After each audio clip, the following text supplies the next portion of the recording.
வணக்கம் மக்களே, நான் காஜி யூகே டவுன் உலகிலிருந்து. நீங்க எல்லாரும் சூப்பரா இருப்பீங்கன்னு நம்புறேன். ஸோ நானும் நல்லா சூப்பரா இருக்கிறேன். இன்னைக்கு பாத்தீங்கன்னு சொன்னா சிக்கன் மீன்ஸ்ல அதாவது கொண்டு வச்சிருக்கிறேன். இதுல ஜம்மியான கோலா உருண்டை செய்ய போறேன். ஸோ இந்த ஜம்பரை பார்த்தீங்கன்னு சொன்னால் கிறிஸ்மஸ் ஜம்பரோட வந்திருக்கிறேன். இனி கிறிஸ்மஸுக்குரிய உணவுகளே என்னுடைய காணொலியில் கொண்டிருக்கும்.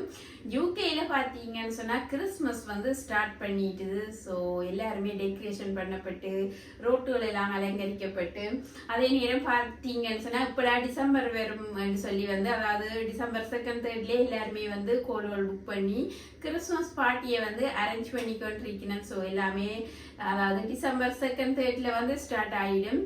ஸோ அதுக்குரிய உணவைத்தான் நானும் செய்து காட்ட போகிறேன். எப்படி செய்கிறேன், என்ன மாதிரி செய்கிறேன்னு சொல்லி செய்யும் பொழுதே உங்களுக்கு ஒவ்வொன்றாக சொல்லிக்கொள்கிறேன். அத்துடன் பார்த்தீங்கன்னு சொன்னால் இந்த சேனலை யாராவது புதுசாக பார்க்குறீங்களா இருந்தால் பெல்லைக்கோனை ப்ரெஸ் பண்ணி ஒரு சப்ஸ்கிரைப் கொடுத்துக்கொள்ளுங்க. அதே மாதிரி உங்களோட ஃப்ரெண்ட்ஸ் அண்ட் ஃபேமிலிக்கு ஷேர் பண்ணிக்கொள்ளுங்க. ஸோ இப்போ காணொலிக்கு போய் பார்த்துக்கொள்வோம் எப்படி இந்த சிக்கன் கோலா உருண்டையை நான் உங்களுக்கு செய்து காட்ட போகிறேன். இந்த பாத்திரத்துல இந்த சிக்கன் மீன்ஸை போட்டுக்கொள்ள போறேன். இதை இப்படி வெட்டி எடுத்துக்கொள்வோம். முதல்ல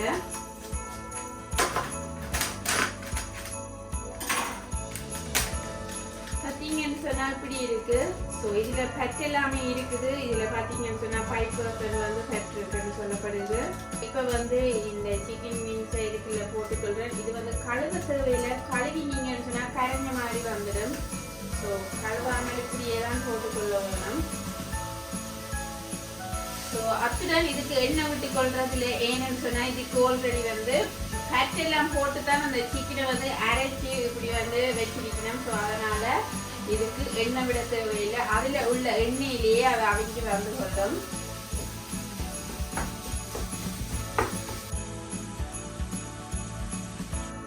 இந்த பாத்திரத்துல பாத்தீங்கன்னு சொன்னா பச்சை கடலை வச்சிருக்கிறேன். ஸோ இந்த கோலா உருண்டைக்கு இந்த பச்சை கடலை மேஷோட சாப்பிடுங்க நல்ல சுவையாக இருக்கும்.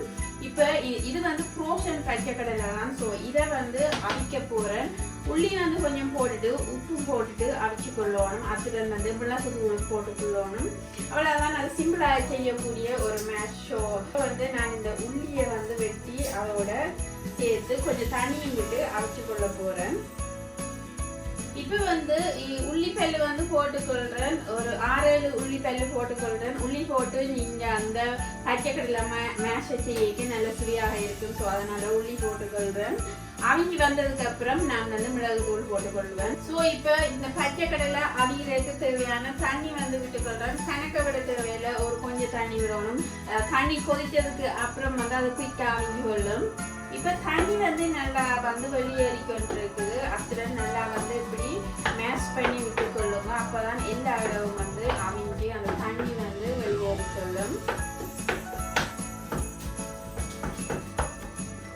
இந்த தண்ணியிலேயே பாத்தீங்கன்னு சொன்னா இந்த சிக்கன் அவிஞ்சு கொள்ள நீங்க எக்ஸ்ட்ராவா தண்ணி ஆட் பண்ணி அவிச்சு கொள்ள தேவையில்லை.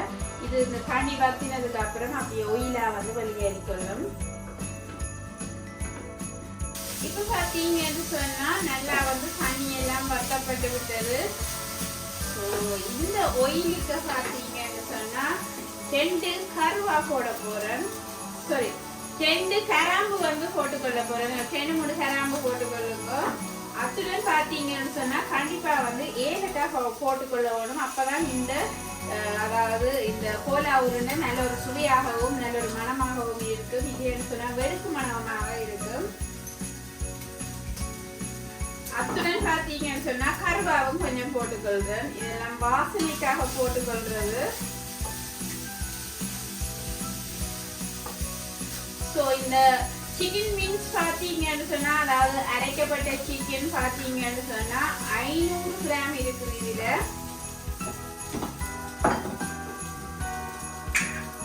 இப்ப பாத்தீங்கன்னு சொன்னா கொஞ்சமா அதாவது மஸ்டர்ட் சீட் போட்டுக்கொள்றேன். அதாவது கடுகு போட்டுக்கொள்றேன் கொஞ்சமாக.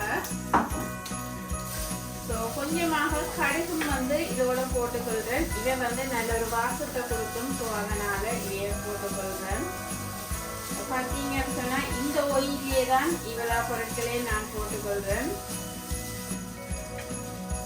இது பாத்தீங்கன்னு சொன்னா பார்ஸ்லியில வந்து போட்டுக்கொள்றேன். ஸோ வெட்டி வச்சிருக்கிற பார்ஸ்லி இலையை இப்படி வந்து போட்டுக்கொள்றேன். அதாவது கொரியாண்டர் இலையும் நீங்க போட்டுக்கொள்ளலாம். ஆனா பார்ஸ்லி போடேக்க அது இந்த சுவை வந்து கொஞ்சம் வித்தியாசமான சுவையாக இருக்கும். பச்சைக்கடலை வெந்துட்டு அடுப்ப பண்ணிக்கொள்ள போறேன். பாத்தீங்கன்னு சொன்னா இப்படி இருக்குது. இது பாத்தீங்கன்னு சொன்னா மஞ்சள் தூள் வச்சிருக்கிறேன், தனி மிளகாய் பவுடர் வச்சிருக்கிறேன், இது வந்து கரம் மசாலா பவுடர் வச்சிருக்கிறேன். ஸோ இந்த மூண்டையும் வந்து போட்டுக்கொள்றேன். 1/2 டீஸ்பூன் மஞ்சள் தூள், இது வந்து 1 டீஸ்பூன் வச்சிருக்கிறேன். ஸோ அதை வந்து போட்டுக்கொள்றேன்.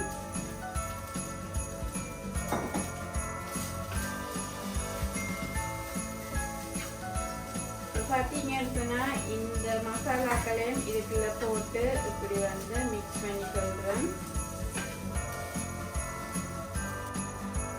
இப்ப பாத்தீங்கன்னு சொன்னா கொஞ்சமா வந்து பெருஞ்சீரகம் போட்டுக்கொள்றேன். ஸோ பெருஞ்சீரகமும் நல்ல ஒரு வாசத்தை கொடுக்கும். கிட்டத்தட்ட 1 டீஸ்பூன் அளவுல பெருஞ்சீரகம் போட்டுக்கொள்றேன். இப்ப எல்லாத்தையும் இப்படி வந்து மிக்ஸ் பண்ணிட்டு அடுப்பை வந்து டர்ன் ஆஃப் பண்ணி இதை வந்து இந்த சிக்கனை வந்து ஆற விட்டு கொள்ள போறேன். இப்ப பாத்தீங்கன்னு சொன்னா பச்சை கடலை வந்து நன்றா வந்து அவிந்து விட்டது. உங்களுக்கு பார்க்கவே தெரியுது, தண்ணியெல்லாம் பத்தி வெள்ளை அவிஞ்சிட்டது. இப்ப வந்து இதை வந்து மேஷ் பண்ணி கொள்ள போறேன்.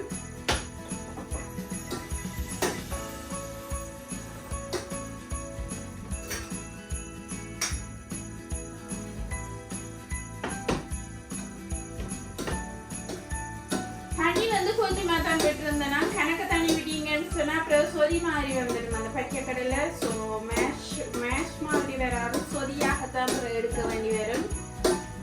ஸோ இப்போ வந்து இதை வந்து இப்படி போட்டுட்டோ மேஷரால இப்படி நான் மேஷ் பண்ணி கொள்றேன்.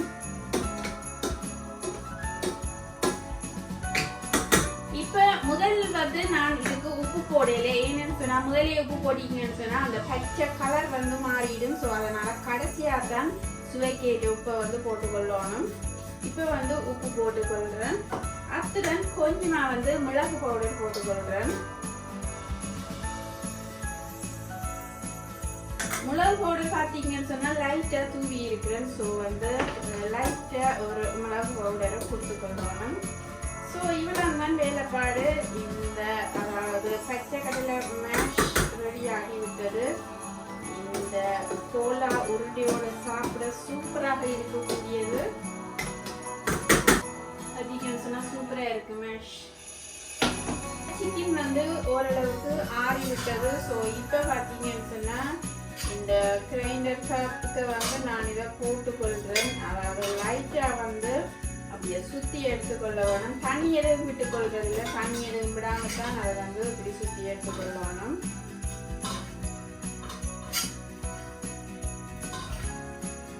இந்த கோலா உருண்டை பார்த்தீங்கன்னு சொன்னா அதாவது ஸ்ரீலங்கன் ஸ்டைல்ல உரப்பு போட்டு செய்கிறேன். அதாவது இங்க வெள்ளக்கார செய்யறேன்னு சொன்னா அவ வந்து இப்படி உரப்புகள் அந்த ஸ்பைசியல் எல்லாம் எதுவும் போடுறதில்ல, பிளெயினாகவே செய்து கொள்கிறேன் அந்த கோலா உருண்டைய. ஸோ இது வந்து நான் ஸ்பைசியல் போடப்பட்டு ஹெல்த்தியான முறையில் இதை வந்து செய்து கொள்கிறேன். ஸோ இதை வந்து லைட்டாக வந்து சுற்றி எடுக்க போகிறேன். தண்ணி விடக்கூடாது, தண்ணி விட்டீங்கன்னு சொன்னால் ஸோ வந்து மாறிடும். அதே நேரம் உப்பும் வந்து நான் இப்போ போடையில பிறகுதான் மிக்ஸ் பண்ணிட்டு உப்பை போட்டுக்கொள்ள போகிறேன்.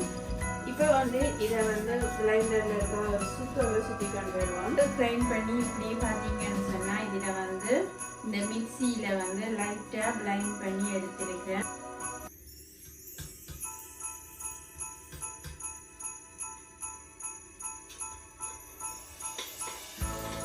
மசாலா பார்த்தீங்கன்னு சொன்னால் அரைஞ்சும் அரையாமலும் இருக்கும். ஸோ நல்லா வந்து தண்ணி விட்டு அரைக்கக்கூடாது. ஸோ இதுக்கு பார்த்தீங்கன்னு சொன்னால் இப்போ நான் மிளகு பவுடர் போட்டுக்கொள்றேன். கண்டிப்பாக மிளகு பவுடர் போட்டுக்கொள்ளணும். ஒரு 1/4 தேக்கரண்டி இல்லையான்னு சொன்னால் 1/4 டீஸ்பூன் அளவில் போட்டுக்கொள்ளுங்க. அப்புறம் பார்த்தீங்கன்னு சொன்னால் சிலிஃபிளேக் அதாவது உழைக்கப்பட்ட மிளகாய் தூள் போடுறேன். நொறுக்கப்பட்ட மிளகாய் தூள் உங்களோட உரைப்புக்கு ஏற்ற மாதிரி போட்டுக்கொள்ளுங்க. ஸோ இவைதான் உரைப்பை கொடுக்க போகிறது. ஸோ அதனால் அப்படி வந்து அதற்கு உரைப்பை உங்களோட உரைப்பு எவ்வளவு தேவையோ அதுக்கேற்ற மாதிரி போட்டுக்கொள்ளுங்க.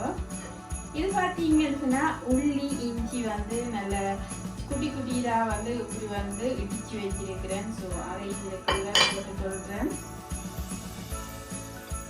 இது பார்த்தீங்கன்னு சொன்னா உப்பு போட்டுக்கொள்றேன். இப்பதான் நான் உப்பு போட்டுக்கொள்றேன்.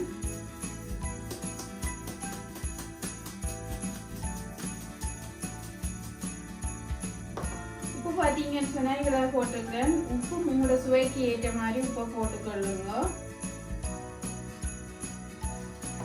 இப்ப பாத்தீங்கன்னு சொன்னா கொஞ்சமா வந்து கடலை மாவு போட்டுக்கொள்ளணும். ஸோ வந்து இப்ப கொஞ்சமாக கடலை மாவு போட்டுக்கொள்ளணும். அப்பதான் அந்த இறுக்கி பிடிக்க அந்த மாத்தன்மையா இருக்கும். ஸோ அதனால கடலை மாவு கொஞ்சமா போட்டுக்கொள்றேன். இப்ப பாத்தீங்கன்னு சொன்னா பார்ஸ்லி வந்து வெட்டி வச்சிருக்கிறேன். ஸோ அதையும் வந்து இதுக்குள்ள போட்டுக்கொள்றேன். வடிவா கழுவிட்டு அதை சின்ன சின்ன பீஸா வெட்டி வச்சிருக்கிறேன். ஸோ அதையும் இதுக்குள்ள போட்டுக்கொள்றேன்.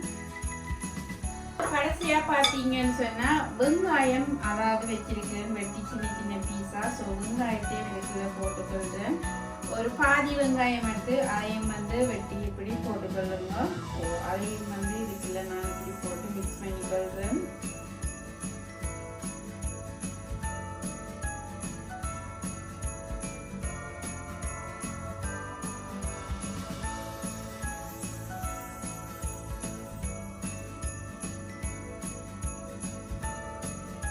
இப்படி ஒவ்வொரு உருண்டையாக வந்து நான் குடிச்சு வச்சுக்கொள்றேன். அதாவது அளவு தேவைன்னு சொன்னா இப்படி ஒரு குக்கரால நீங்க வந்து அளவெடுத்து அதே அளவுக்கு நீங்க குடிச்சு கொள்ளலாம். ஸோ அதே மாதிரி தான் நானும் இப்போ குடிச்சு கொள்றேன். ரவுண்ட் ரவுண்டான ஷேப்ல.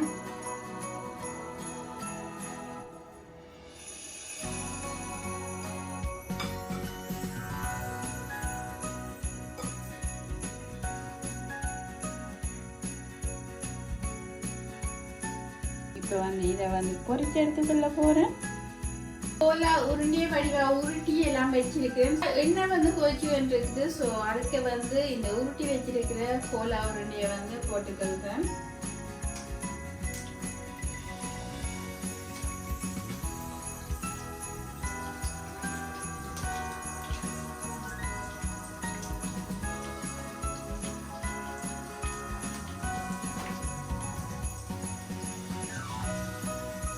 பாத்தீங்கன்னு சொன்னா பொரிஞ்சு வந்து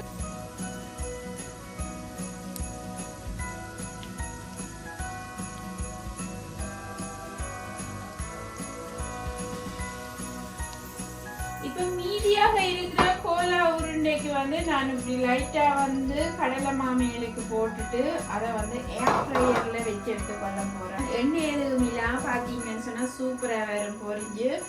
ஸோ அதனால இப்போ ஏர் ஃப்ரையருக்கு இந்த கடலை மாவை மேலுக்கு தூவிட்டு இப்படியே விட்டீங்கன்னு சொன்னால், அதாவது கடலை மாவு தூவாமல் போட்டீங்கன்னு சொன்னால் கொஞ்சம் குழஞ்ச மாதிரி வந்துடும். ஸோ அதனால நான் இப்போ இந்த மேலுக்கு லைட்டாக கடலை மாவை போட்டுட்டு ஏர் ஃப்ரையரில் அதாவது ஹெல்த்தியான முறையில் இப்படி வந்து இதை அடுக்கி வச்சு கொள்ள போகிறேன்.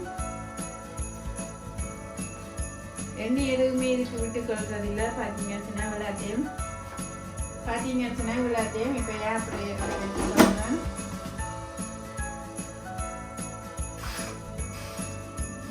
இப்போ இது வந்து ஒரு 20-25 மினிட்ஸில் வந்து வெந்திரம் எடுத்துக்கொள்வோம். பார்த்தீங்கன்னு சொன்னா கோலா உருண்டை வந்து 2 பக்கமும் பொரிஞ்சிட்டு எண்ணெயில போட்டு பொரிக்கும் பொழுது கொஞ்சம் எண்ணெய் வந்து இழுத்துக்கொள்ளுது. ஸோ அதனால நான் மீதியை வந்து ஏர் ஃப்ரையர்ல வைக்கிறேன். ஏன்னு சொன்னா இது வந்து ஹெல்த்துக்கு நல்ல மில்லை தானே. ஸோ அதனால ஏர் ஃப்ரையர்ல மீதியை வச்சுக்கொள்றேன். இல்லைன்னு சொன்னா நீங்க அவனுக்க கூடி இதை வந்து வச்சுக்கொள்ளலாம். இப்ப சில பேருக்கு வந்து அது இல்லைன்னு சொன்னா சில பேருக்கு ஈஸி, அதாவது வெயில பொரிச்சு எடுக்கிறது ஈஸின்னு சொல்லி சொல்லிவினோம். ஆனா நல்ல சுவையாக இருக்கும் ஒயில பொரிச்சு எடுக்கும் பொழுது. இப்போ வந்து எண்ணெயில ஒரு 4-5 நிமிடங்கள் மீடியம் ஹீட்ல வச்சு பொரிச்சிருக்கிறேன்.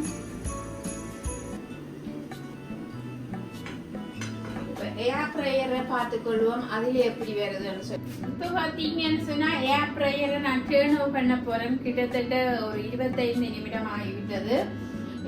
டெம்பரேச்சர் பார்த்தீங்கன்னு சொன்னால் நான் 200 டிகிரி அதாவது செல்சியஸில் விட்டுருக்கிறேன். இது வந்து எலக்ட்ரிக் தானே, ஸோ விட்டுருக்கிறேன். அதே நேரம் ஒரு 25 மினிட்ஸ் விட்டுருக்கிறேன்.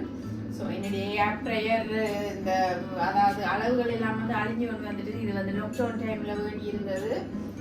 ஸோ இப்போ வந்து ஏர் ப்ரையரை நிப்பாட்டி கொள்கிறேன். அதோட அளவுகள் வந்து வடிவாக நான் தான் பார்த்து சொல்லுவேன். ஸோ பார்த்தீங்கன்னு சொன்னால் ஏர் ப்ரையரில் இப்படி வந்திருக்கு, அதாவது கோலா உருண்டை. ஸோ இதை பார்த்தீங்கன்னு சொன்னால் இப்படி வந்து எடுத்து வச்சுக்கொள்ள போகிறேன். ஒன்று பொரிச்சது, ஒன்று ஏர் ப்ரையரில் பொரிச்சது. ஏர் ப்ரையரில் ஒயில் எதுவும் விடாமல் வந்து பொரிச்சு எடுத்துக்கொள்கிறது. இது வந்து ஹெல்த்தியான முறையில் ஒன்று சமைக்கப்பட்டது, ஒன்று அன்ஹெல்த்தியான முறையில் சமைக்கப்பட்டது.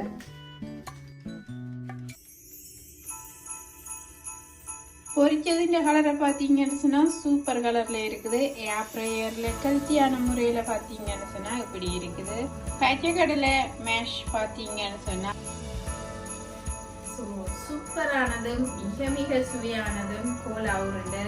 ஸோ இங்கே வந்து மீட் போலன்னும் இதை வந்து சொல்லிக்கொள்ளினோம். இங்கிலீஷ் ஆக்கள் வந்து மீட் போலன்னு சொல்லிக்கொள்ளினோம். ஸோ இது வந்து கிறிஸ்மஸுக்கு உரிய உணவுகள். அதே நேரம் பார்த்தீங்கன்னு சொன்னால் கிறிஸ்மஸுக்கு நிறைய விதமான வெரைட்டியான உணவுகளை அந்த கிறிஸ்மஸ் நாளைக்கு செய்து கொள்ளினோம். அதில் இதுவும் ஒன்றாக இருக்கும். ஸோ என்னுடைய சேனல்லையும் பார்த்தீங்கன்னு சொன்னால் இனி வந்து கிறிஸ்மஸுக்குரிய உணவுகள் தான் நான் உங்களுக்கு செய்து காட்ட போகிறேன். அத்துடன் பார்த்தீங்கன்னு சொன்னால் யூகேயில் வந்து அதாவது மிடில் ஆஃப் நவம்பரில் வந்து இங்கே உள்ள மக்கள் யூகே மக்கள் வந்து கிறிஸ்மஸை கொண்டாட அதாவது ஆரம்பிச்சிருக்கணும். ஒவ்வொரு நாளுமே ஒவ்வொரு விதமான கிறிஸ்மஸ் ரெசிபிகள் அதாவது செய்து சாப்பிட்டு வருவினோம். இல்லைன்னா கடைகளில் கூடி வந்து கிறிஸ்மஸுக்குன்னு சொல்லியே வித்தியாசமான உணவுகள் வந்து வந்து கொண்டிருக்கும். ஸோ டிசம்பர் வரைக்கும் கிறிஸ்மஸ் உணவுகளையே சாப்பிட்டு கொள்ளுவினோம். எப்போ கிறிஸ்மஸ் முடியுதோ அதோட தான் அந்த உணவு வந்து சேஞ்ச் பண்ணப்படும். அதாவது ஆண்டில் வந்து நியூ இயர் வரைக்கும் அந்த உணவுகள் பெரும்பாலும் இருந்து கொள்ளும். ஸோ அதே மாதிரி பொரிச்சிருக்கிறேன். ஏர் ப்ரையர்லேயும் வந்து உங்களுக்கு செய்து காட்டியிருக்கிறேன். பச்சை கடலையில் மேஷ் வந்து செய்து காட்டியிருக்கிறேன். டொமேட்டோ கெச்சப் நான் வச்சிருக்கிறேன். நீங்கள் இந்த விதமான சோஸும் இதுக்கு யூஸ் பண்ணிக்கொள்ளலாம். ஸோ இந்த ரெசிபி உங்களுக்கு பிடிச்சிருந்தா கமெண்ட் பண்ணிக்கொள்ளுங்க. அதே மாதிரி உங்களோட ஃப்ரெண்ட்ஸ் அண்ட் ஃபேமிலிக்கு ஷேர் பண்ணிக்கொள்ளுங்க. அதே மாதிரி புதுசாக பார்க்குறீங்களா இருந்தால் பெல் ஐக்கானை ப்ரெஸ் பண்ணி சப்ஸ்கிரைப் கொடுத்துக்கொள்ளுங்க. இன்னும் ஒரு சூப்பரான ரெசிபியோட நான்